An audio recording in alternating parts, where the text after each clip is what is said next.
Ships go missing. It was difficult to understand how such a massive vessel could just disappear off the face of the earth. Planes vanish without a trace. We were absolutely astounded. We said, how could 5 of our planes be missing? It's one of the most legendary stretches of water on the planet. Instantly, these long lines formed all around the airplane, and I looked back, and I watched the tunnel collapse. Some claim strange forces are at work. Others say it is nothing more than a myth. I don't believe there's anything mysterious going on in the Bermuda Triangle.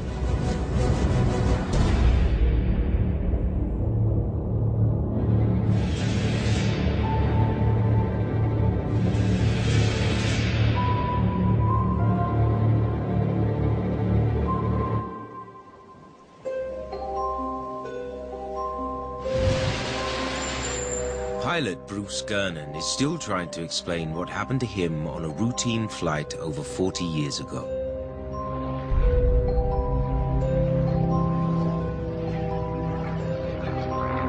At exactly 3 o'clock in the afternoon, we lifted off. I was flying with my dad, and we also had our business partner, Chuck Lafayette, in the back seat. I had made this flight at least a dozen times before in the same airplane. Pilots make routine flights over this area of the Atlantic Ocean every day. But Gernon claims there was something different about this trip. It was around 1,500 feet of overcast with a light mist. So I climbed to 1,000 feet and started heading on our magnetic course toward Bimini. From there, Gernon plans to fly northwest into Palm Beach International Airport. The estimated time of arrival in Florida is 4:20 p.m. The first unusual thing that we noticed was this strange lenticular-shaped cloud that was a few miles offshore of Andros. It seemed to be hovering about 1,000 feet above the surface, and it was directly in front of our flight path. Gernon pushes his plane to 321 kilometers per hour and heads for a patch of clear sky. I was ascending at 1,000 feet per minute, and the cloud appeared to be ascending at the same rate as me. When I looked to the sides of me, I couldn't believe what I saw. This tiny cloud had expanded into a giant sickle-shaped squall. Another massive storm is developing in the distance. Gernon is trapped.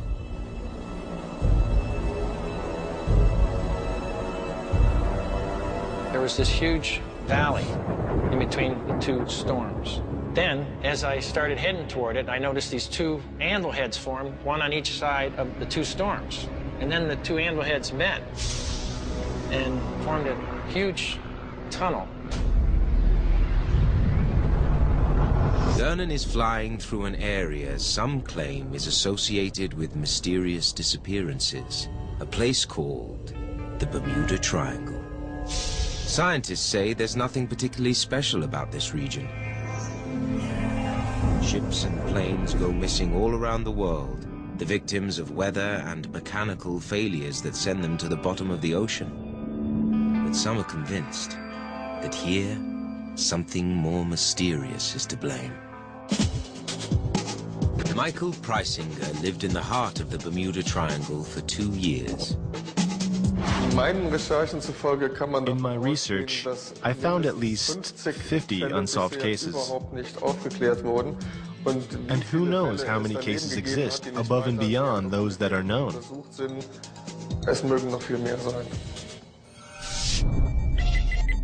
The triangle is usually defined as the area between Bermuda, Miami, and San Juan, Puerto Rico.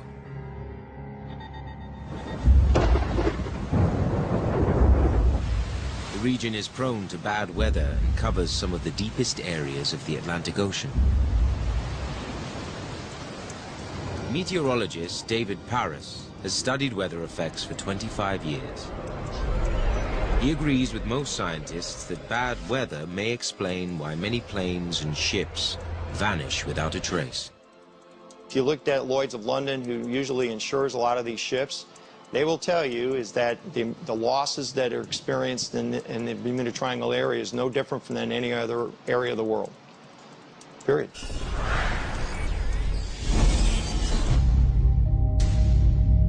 One of the most enduring stories of the Bermuda Triangle is the disappearance of the USS Cyclops in 1918. To date, that's the largest loss of life on board a U.S. Navy vessel. That's unexplained.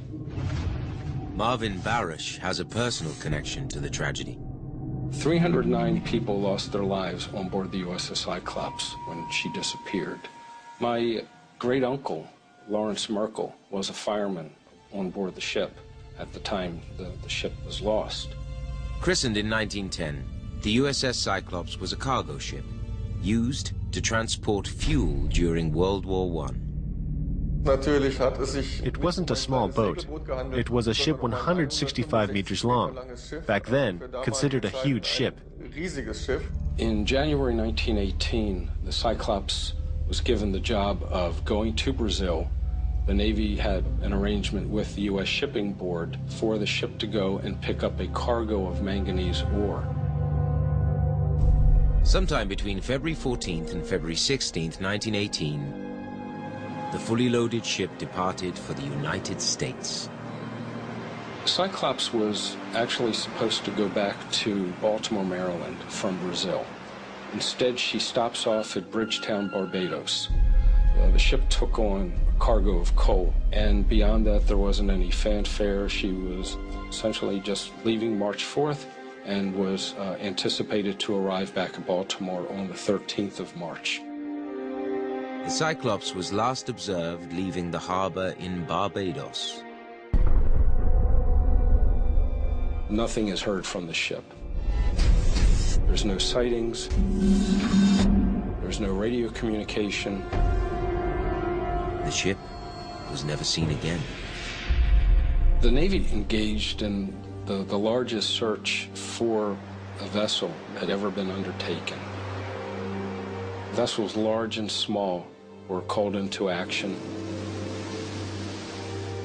Nobody ever found anything. No piece of wreckage, no oil slick, nothing floating on the water, no trace of anything. The loss of the Cyclops, as far as the newspaper reporting alone, probably in our lifetimes would compare to the 9/11 events. It was difficult for somebody to understand how such a massive vessel, so many people, so much volume of metal could just disappear off the face of the earth. Almost 100 years later, the Cyclops still fuels speculation about mysterious forces at play in the Triangle. Can you imagine? The USS Cyclops, 165 meters long, even bigger than this ship, disappears without a trace on its way through the Bermuda Triangle. But there may be a natural phenomenon that explains how a ship like the Cyclops could vanish in an instant. It's called a rogue wave. You could easily be faced with a wall of water that's between 20 and 30 meters high. This will last for a glorious 2-3 seconds, and then it's gone. Under the right conditions, seemingly harmless waves can turn into deadly walls of water in an instant. The USS Cyclops would have been especially susceptible to a rogue wave. The Cyclops had a history of doing some severe rolls. On one occasion, she rolled 50 degrees in one direction and about 46 degrees the other direction. Under normal circumstances, that's quite a bit for most vessels. There have been numerous events where a ship was hit by a rogue wave and it disappeared essentially in a matter of seconds. If a rogue wave had hit the Cyclops, I believe she would have quickly rolled and that she would have probably slipped below the surface and would eventually wind up with the seabed. The Cyclops may have gone down over the Puerto Rico Trench, the deepest part of the Atlantic Ocean. The fact that nothing has ever been found from the ship is probably a good indicator that that's where she came to rest. Rogue waves may explain why some ships disappear without a trace in the Bermuda Triangle. They've been identified as the possible cause for disappearances all over the world. Some speculate the phenomenon was behind the sinking of the Ocean Ranger, 314 kilometers off the east coast of Canada. It was one of the largest semi-submersible oil rigs on the planet, built to withstand the most punishing weather. But on the evening of February 14th, 1982, a huge wave slammed into the rig. Within hours, the massive vessel had sunk to the bottom. All 84 men aboard lost their lives. The ocean is a very unforgiving mistress. You head out to sea and people never hear from you again. Rogue waves certainly can't explain the events unfolding in front of Bruce Gernon high over the Bermuda Triangle. In 1970, he claims he was trapped between two storms with a strange hole in the clouds as his only escape route. I went to full power as I dove down, aiming for the center of the tunnel. Instantly, these strange lines formed all around the walls of the tunnel. At the same time, I felt this strange sensation. I was zero gravity. But this had a different feeling to it. It had a feeling of also hydroplaning, like I was skidding forward. I didn't dare get off course, not even a fraction.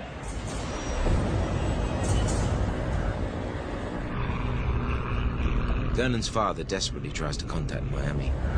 Miami radio, Miami radio. So my dad starts fumbling with the electronic navigational instruments, and he couldn't come up with our position because all three of them were malfunctioning. Even the magnetic compass was slowly rotating counterclockwise, continuously. The main thing that's going through my head is just to fly the airplane and maintain the course, keep the wings level, and just try to stay safe.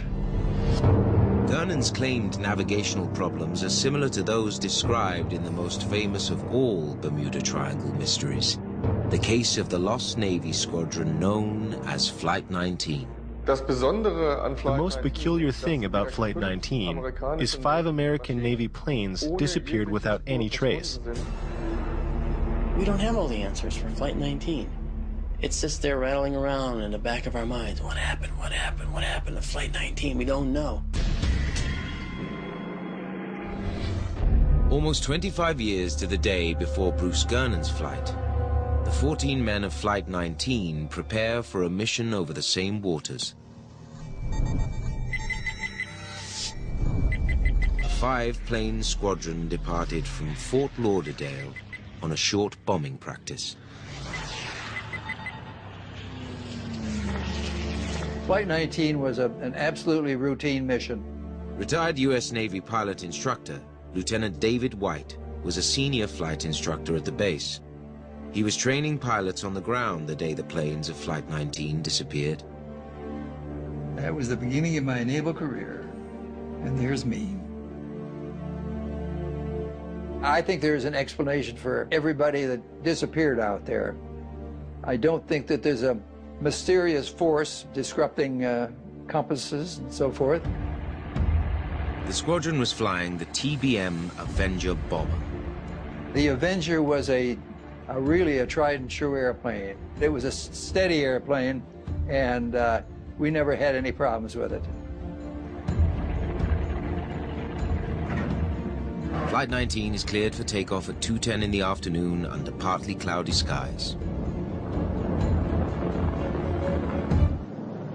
The flight went out to what we call the Hen and Chicken Islands.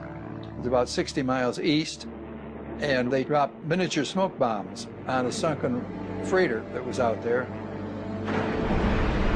At around 3 o'clock in the afternoon, the Fort Lauderdale Tower picked up conversations from the Flight 19 crew. I've got one more bomb. The squadron was expected to proceed due north towards the island of Great Sail Cay. Most flight instructors on the base knew the mission by heart. I could fly that route without a chart even. I knew that pretty well, and I knew where the checkpoints were, so that I knew that we were supposed to be over a certain little island at a certain time. Almost 2 hours into the flight, a panicked voice comes over the radio. The squadron is lost. Cannot see land. We seem to be off course. The squadron leader announced that suddenly he has problems with the compass and doesn't know exactly where he is. Powers, what does your compass read? What does your compass read? I don't know where we are. We must have gotten lost after that last turn. Another pilot in the area tries to contact the squadron leader. This is FT-74. Please identify yourself so someone can help you.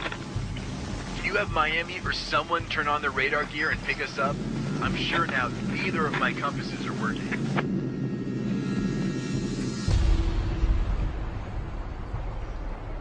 Legend has it that other navigators have experienced similar compass malfunctions. I did some research to see if there were other cases of compass deviations in this area. I quickly found that Christopher Columbus reported compass deviations in his ship logs 500 years ago. Malfunctions like these have been reported by airmen and sailors the world over. Charles Lindbergh, who was the first man to fly over the Atlantic, also reported compass deviations in this area.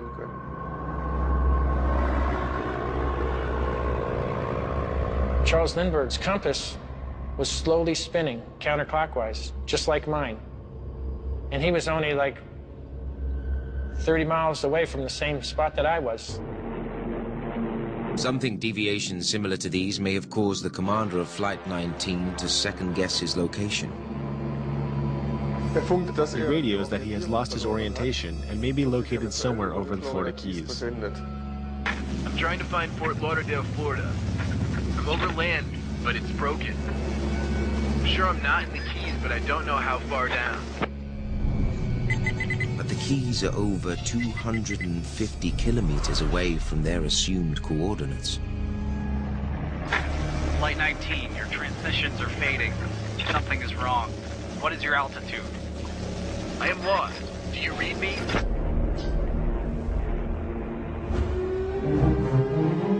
As Flight 19 slowly unravels, a rescue mission is mobilized, and ships in the area are alerted to keep a lookout. Calls to base get more panicked. We didn't go far enough east. We may have to ditch any minute. I suggest fly until we run out of gas. Afterwards, radio communications get more and more faint, and this was the last thing you heard from the planes.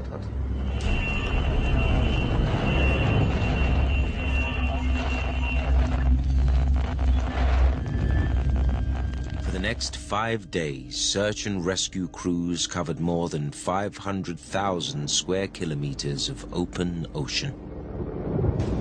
We were searching for debris that had broken up from the airplanes. We felt that that is really all that we could look for, and we didn't find anything. Despite a massive search, no trace of Flight 19 was ever found. Theories about Flight 19 vary from human error to running out of fuel. Miami, can someone turn on their radar gear and pick us up? The weird thing is, every pilot training down there knew it was sort of a standing rule. If you get lost, fly west. Faulty compass readings could have caused the squadron to fly out to sea instead of returning to land. Keith, can you place the aircraft on runway 8 right in Miami, please? Okay, 8 right coming up. Over 60 years later, pilot Greg Darrow is retracing the steps of the lost squadron in a state-of-the-art flight simulator. Okay, so we're going to take off of Miami 8 right. This full flight simulator is as real as it gets. It is just like flying the airplane. The number one thing we use this device is to teach pilots to trust their instrumentation. Pilots have to trust what they're seeing and believe what the aircraft is telling them instrumentation-wise versus what they're feeling. Today, aircraft like the 747-400 have state-of-the-art navigational systems. Too low, terrain. Pilots can track their position down to the meter.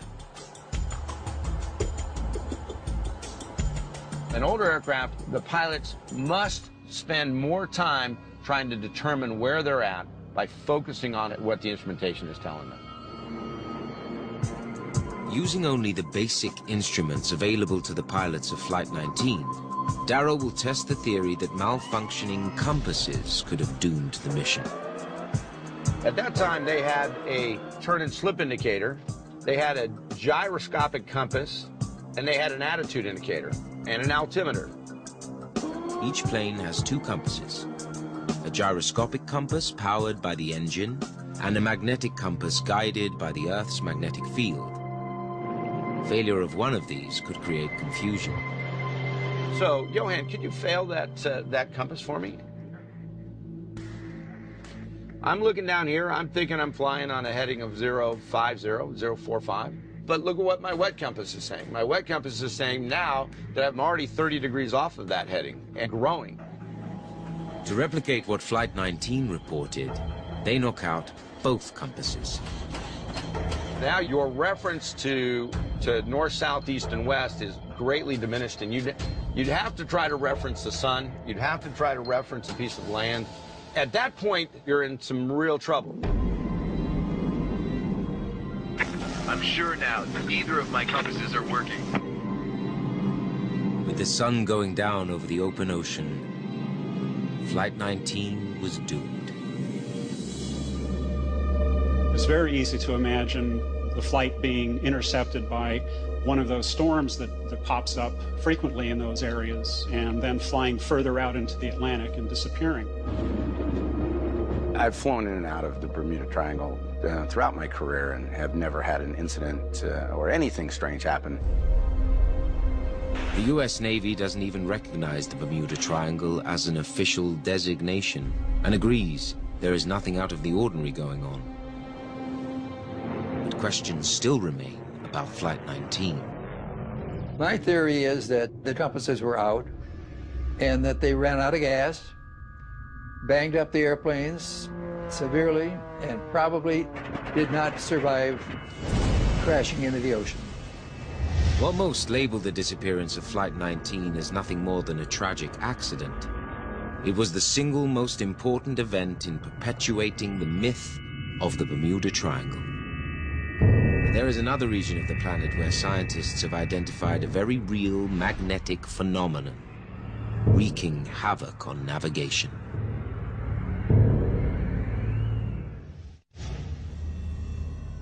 In 1958, Dr. James Van Allen detected a strange weakness in the Earth's magnetic field 200 kilometers over the planet.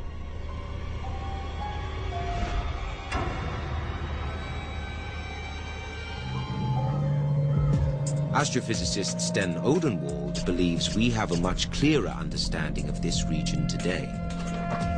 The orbits of satellites over time were able to map out that this is a region of space in orbit around the Earth where computer systems had more flaky behavior.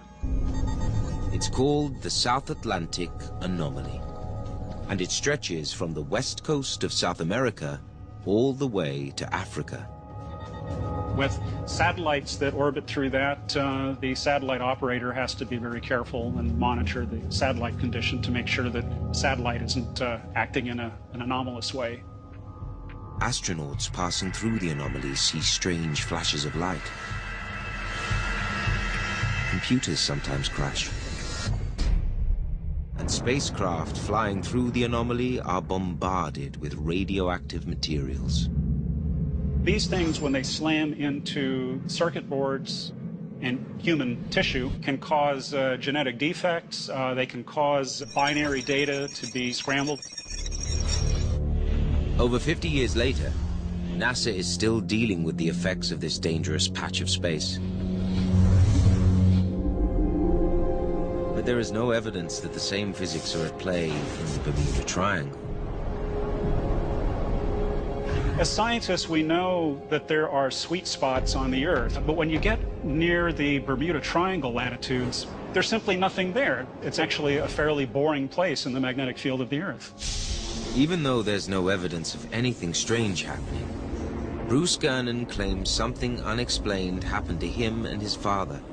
Flying through a tunnel of clouds over the Bermuda Triangle, he and his father can't figure out their position. You don't have us on radar? What do you mean you don't have us on radar? He was raising hell, and I could see he's like going into a state of panic.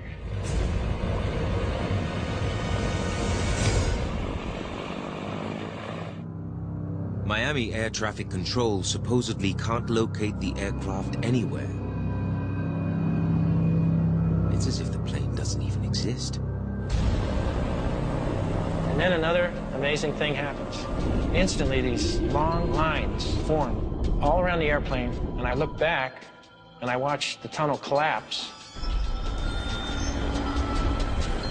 The Miami radar controller comes back on the radio, and he's yelling now.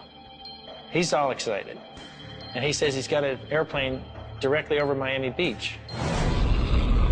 Gernon is confused. By his calculation, the plane should still be over the Atlantic about 130 kilometers east of Miami. At first, my eyes couldn't really focus on the land below me. But then they came into focus, and I could see I was directly over Miami Beach. They land without further incident. According to Gernon, they are almost 30 minutes ahead of schedule. After we had landed, I noticed that the flight had only taken 48 minutes. We compared all watches, and all concurred that it only took 48 minutes.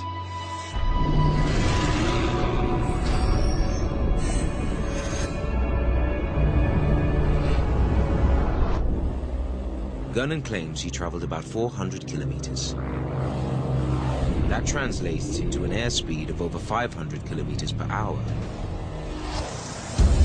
Impossible for the aircraft he was flying.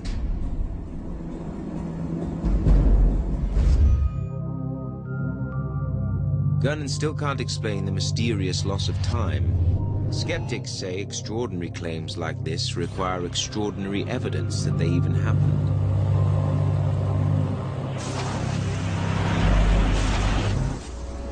David Paris has devoted hundreds of hours trying to explain Gernon's story.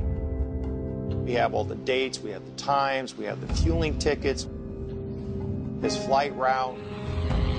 We're not looking at time travel here, but we're looking at a physical force. A strange force that Paris believes is at work in thunderstorms all over the world.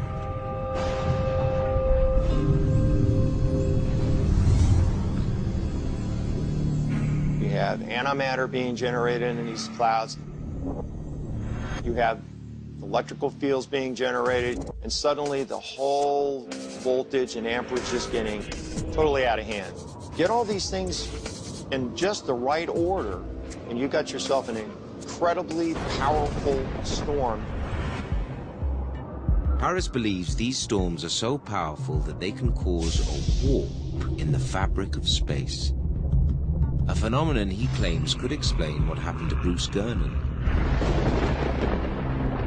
Most consider Paris's claims difficult to believe. If these storms were generating enough energy to affect space and time, satellites would have detected it.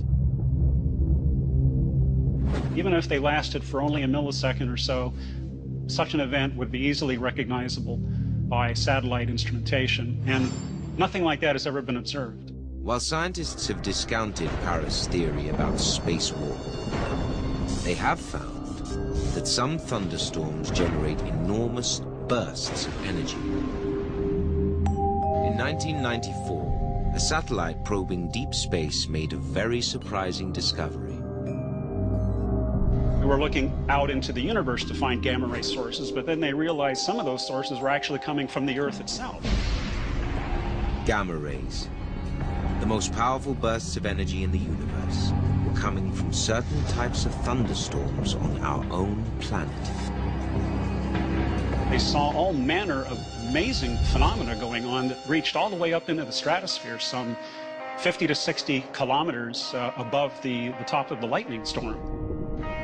We know, for instance, that there are these things called supercell lightning storms. These are very, very intense, large systems.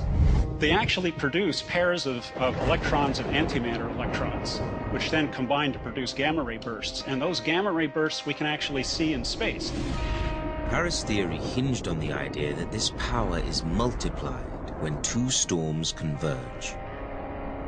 When you get two thunderstorms that go side by side, each one of these are generating a current flow. And when they cross, they form a hole. Paris still thinks this phenomena could explain the tunnel Gernon claims to have encountered in 1970. He may be the only researcher to believe this theory, but he's determined to collect the data to prove it. Bruce! Hey, David. How you doing? Hey, it's good to see you again. Today, Paris and Bruce Gernon are teaming up to search the skies, looking for conditions similar to those Gernon claims he saw in 1970. Pilot Richard Marks has agreed to fly them. How close do we want to get? I would advise not any closer than 10 miles. Okay. Only because a lot of gamma ray emission, you know, if we're flying in at 6,000 feet, we're going to need to be cautious. The outer bands of Tropical Storm Debbie are just starting to hit the west coast of Florida. We've got tops up here to about 52,000 feet. We got one off of Key West at 63. And these are the kind of thunderstorms that we want to kind of go after. What we really want to do is try to go where there's two cells close to each other, and they're both expanding. If they form an anvil on the top, it'll meet on the top, and then a tunnel will form in between the cells. This one piece of equipment that we have will kind of allow us to target close to the thunderstorm. It's a gamma ray indicator. This can allow us to pinpoint our target, which is an opening, a tunnel that would be formed by the intense thunderstorm activity. This thing's drawing a lot of energy.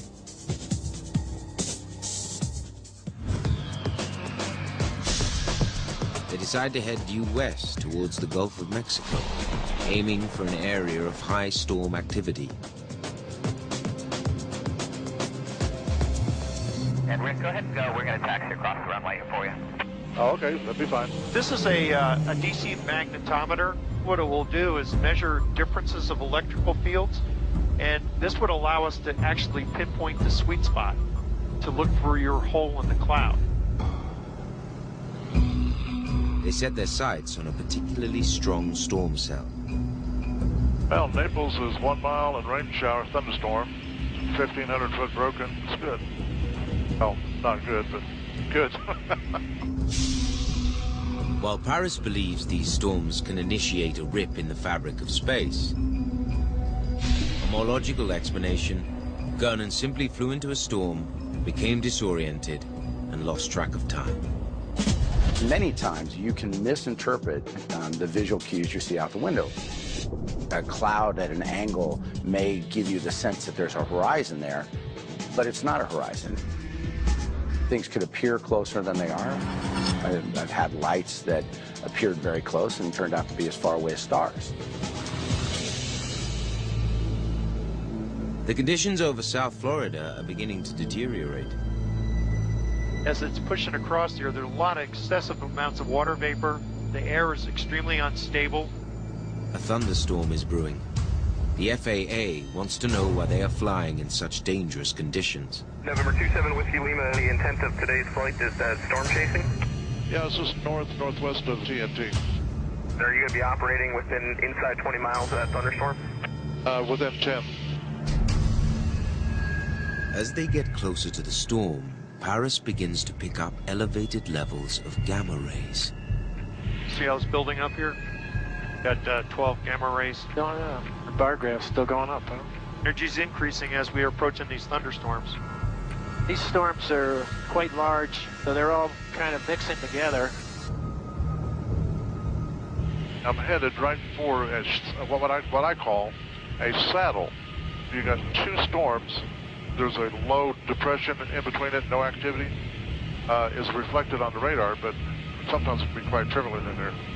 And you see like a valley in between some cells? Absolutely. Can we run parallel to that so that we can get a look outside on the side windows here? Once again, they get a warning from air traffic control. November 27 Whiskey Lima, we've had reports earlier today of lightning and icing inside those storms. They may be producing some hail, which can be expelled up to 20 miles out. I'm just about to encroach the edge of that precipitation band. Okay, I guess it's time to start looking for any kind of holes. Yeah. I can see visually a gap. The conditions are similar to what Gernon claims he saw before the tunnel formed in 1970.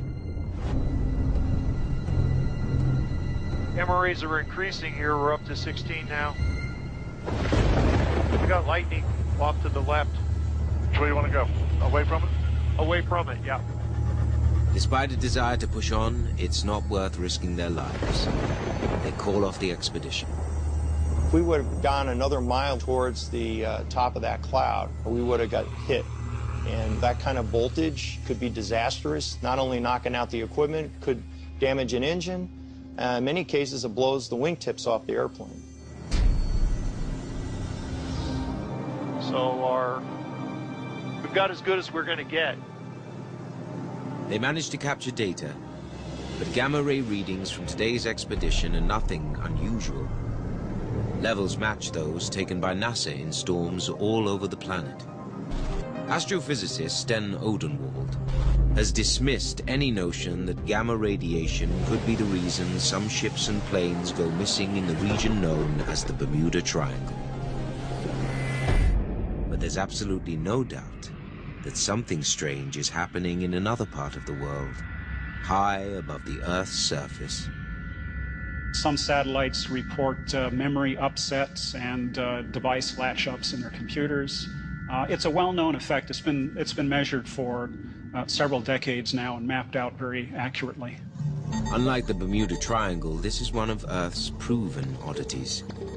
NASA has discovered an area of weakness in the magnetosphere surrounding the planet. The magnetic field of the Earth is created by currents that flow in the core of the Earth. This shield protects the Earth from solar radiation. Solar particles are charged, and so once they meet up with Earth's magnetic field lines, they flow around and get sort of vented out the backside and tend to avoid Earth's atmosphere. If these particles were to directly collide with Earth's atmosphere, Earth would start to lose its atmosphere.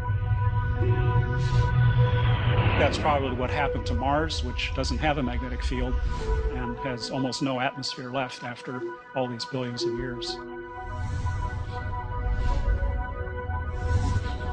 Scientists have learned that the magnetic field protecting our planet is weakening.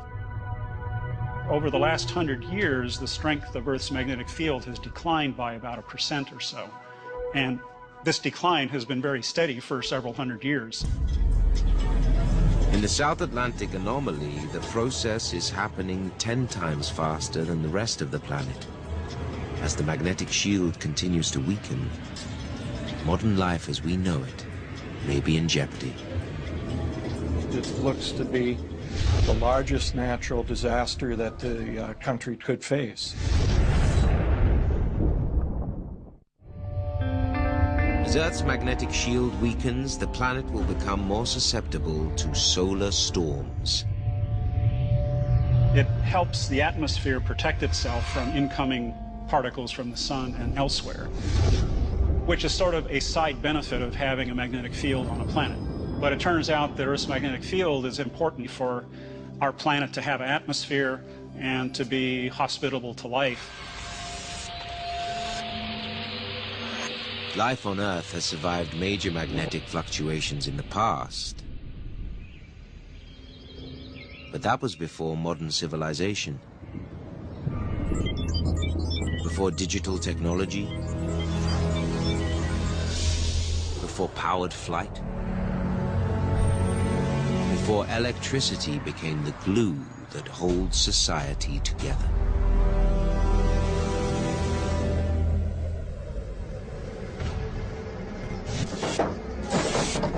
John Kappenman has advised the US government on how to safeguard the electrical system from solar storms.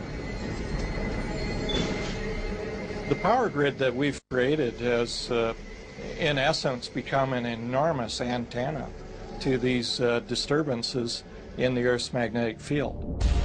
In the past, the sun has ejected blasts of energy 10 times the size of Earth. Experts like Kappenman believe it's only a matter of time before the Earth is hit by one of these massive storms. These are the equivalent of electromagnetic hurricanes that can fall across the entire planet. We now understand pretty well what the impacts can be like, and that extends everywhere from interfering with our electric power grid to the satellites that validate our ATM transactions. If we experience this firsthand, it could mean the end of society.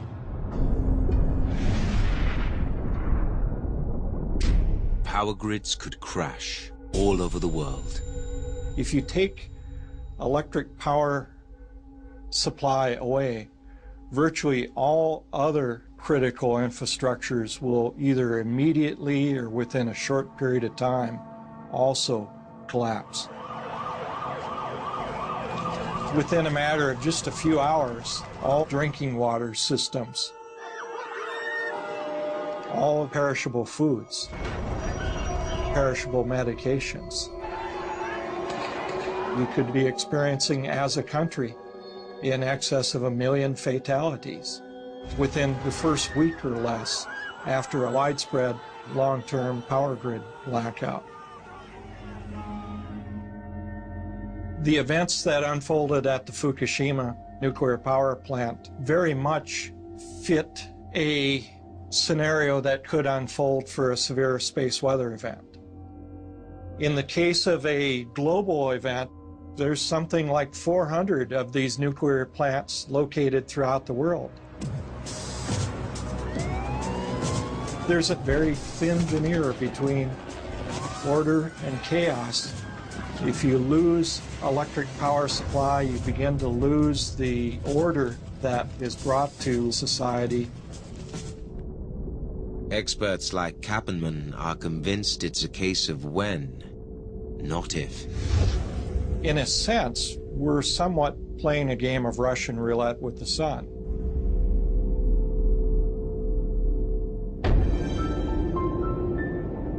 While scientists try and come up with a solution to the real-world problem of solar storms, people like Bruce Gernon continue to be intrigued by the mystery of the Bermuda Triangle. Right after the event took place, I wasn't able to really comprehend what happened. And neither were my passengers. As long as there are unexplained phenomena in the world, the mythology will live on. We do need a sense of the mysterious. Humans have always had that, from as far back as you want to go in the written record and beyond. I think it's a lot easier to put a label, such as the Bermuda Triangle, as the prime suspect for any kind of crime or any kind of loss. It's a lot easier than actually looking for the facts, doing a real investigation, and not just falling back on myth.